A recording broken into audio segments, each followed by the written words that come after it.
Hi students, today we are going to discuss chapter 3, Our Changing Earth, from the book Our Environment.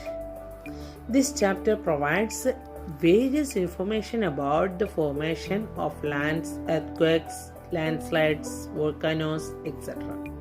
It also provides a vivid information about the role of rivers, sea waves, ice, winds, etc. in the formation of landscapes. Before entering into the detailed description, we must understand what is the lithosphere. Lithosphere is the solid part of Earth. It consists of three main layers. They were the crust, mantle, and core. There are many major, minor, and micro tectonic plates. Mainly, the lithosphere consists of about 15 to 20 moving plates. These plates are like the pieces of a cracked shell that rest on the hot, or like a molten rock of the Earth's mantle. The major tectonic plates are seven. They were the African, Antarctic, Eurasian, Indo-Australian, North American, South American, and also Pacific. The movement of these plates causes change on the surface of the Earth. Do you know why these movements are occurring?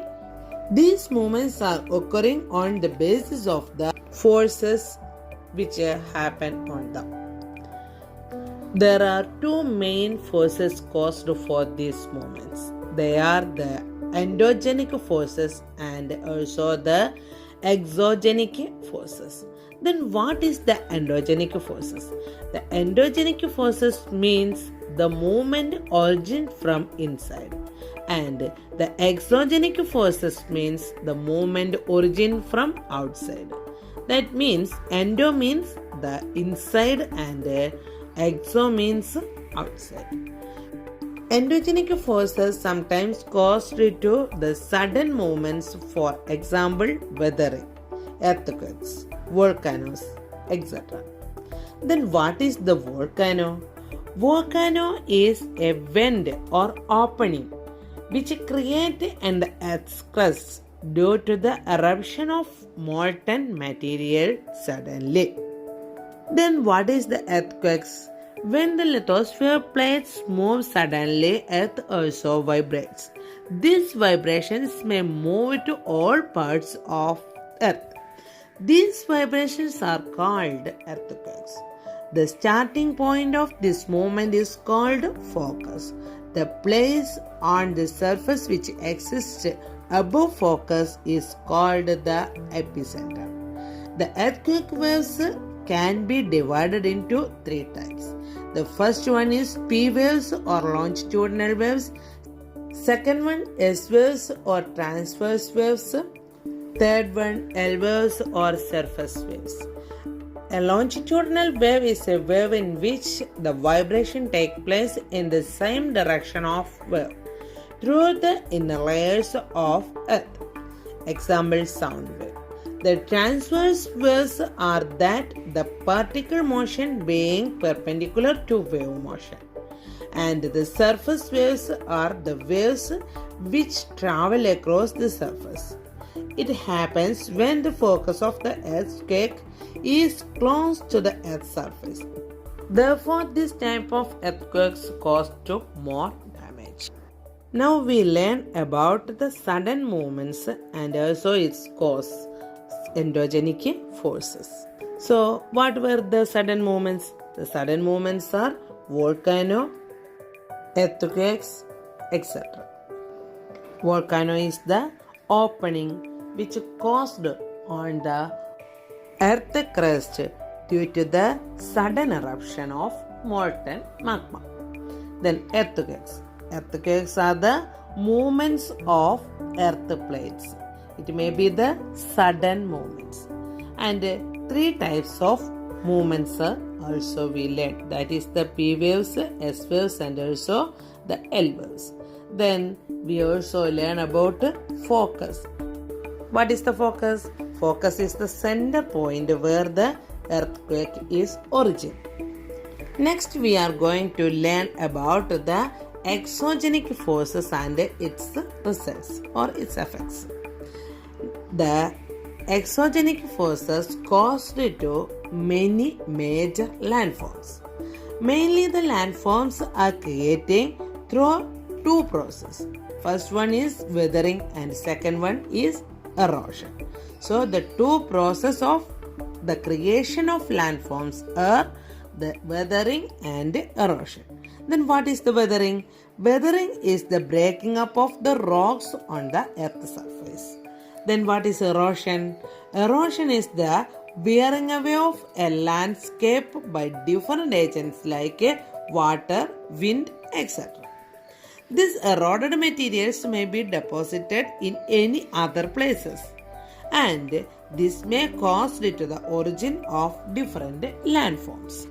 Running water, sea waves, glaciers, and wind are some of the agents which help this process. First, we are going to check about the role of running water in the process of the formation of landforms. When a river enters in the plain area, it formed large bends, and these bends are known as the meanders. Sometimes these meanders may be caused to create a cutoff from the main river and formed as a lake. This lake is called the Oxbow Lake. Sometimes, due to flood, the sediments may be deposited on the banks of river, may be caused to create a plain area, and this flat, fertile area is called the floodplain. This raised area or floodplains are also called levees. When a river reaches nearest to a sea, the flowing of water may be decreased, and this may cause to the breakage of this main river into many small distributaries. This river becomes slow because it may be include a lot of sediments, and these sediments need to deposit on the banks of river. So this sediments deposition may be caused to form a flat area, and this area is called delta. Thus, in this part, we learn about 4 types of land formation which were formed due to the effect of running water. The first one is meander, the second one is the Oxbow Lake, and the third one is the floodplain or levees, and the fourth one is the delta. Among these, meanders are the large bends, Oxbow Lakes are the cut-off parts from the river, levees are the floodplains or raised area, and delta is the flat area which is formed due to the deposition of sediments.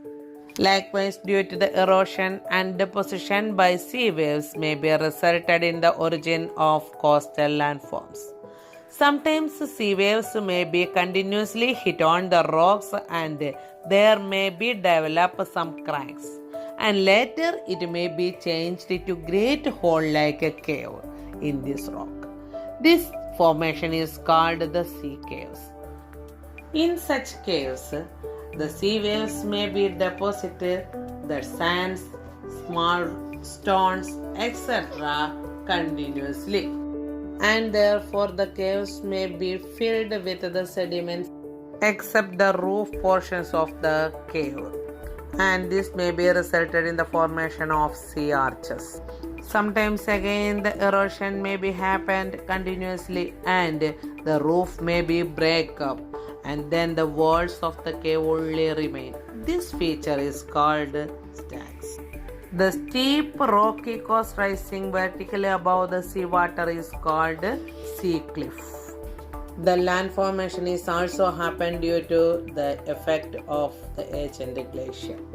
Glaciers are the rivers of ice. When bulldozing the soils and stones to get the solid rocks below them, the glacier may be cracked, and when ice melts, these portions may be filled up with water. This caused to the formation of lakes in mountains. But when the deposits like rock, sand, silt, etc. were deposited again by glacier, in these lakes, it may be caused to the formation of glacial moraines. Likewise, wind is also a good agent of deposition. When the wind blows, it may be caused the erosion of rocks. When rocks happen erosion, the base portion erode more than the upper portion, and this led to the formation of mushroom rock. When sand or silt again deposited by wind in the low hill-like structures, these are called sand dunes. These sands may be very fine to see, and it has only very low weight, and therefore it can carry over the long distance. So, when such deposition is happen in a large quantity of areas, it is called the loess. We have to see such depositions in many parts of China. Now our chapter is over. I hope all of you understood the chapter very well. And if you have any doubts, please feel free to contact with me in my personal WhatsApp group. Thank you for all for